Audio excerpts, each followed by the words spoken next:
en spectateur attentionné et critique, j'ai cru bon de devoir regarder une émission télévisée populaire traitant du phénomène curieux et monstrueux de ceux que l'on nomme avec beaucoup de considération les surdoués.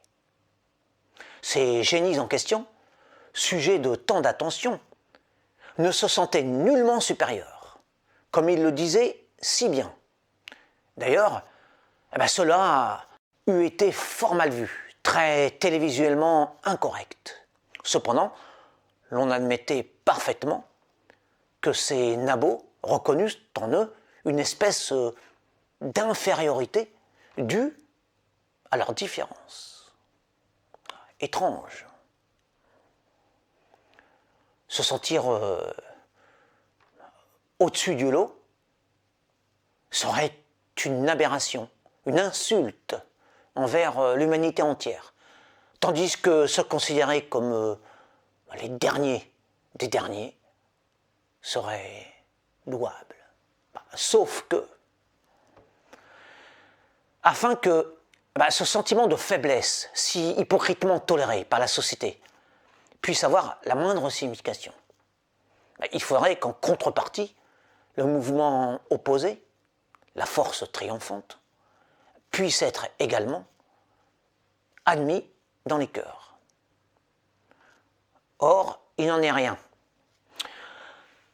Alors pourquoi donc lustrer avec tant de zèle ce handicap, entre guillemets, consistant à posséder des qualités plus élevées que la moyenne?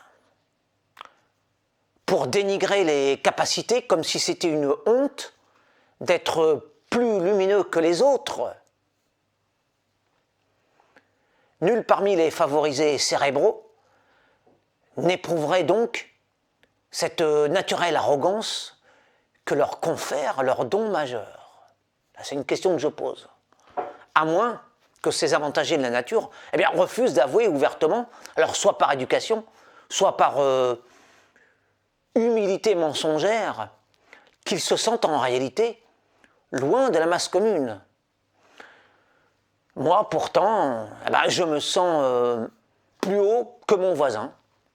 Je n'ai pas besoin de me faire élire roi ou gueux pour cela.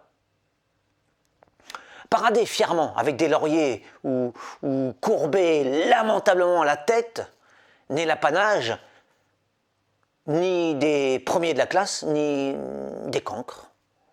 S'il fallait attendre des preuves irréfutables, faire des tests de QI par exemple, pour se permettre de s'envoler jusqu'aux étoiles, ce serait bien dommage. Ou bien, ces petits cracks sont de véritables angelots, ou bien je suis un monstre d'égocentrisme et de cynisme.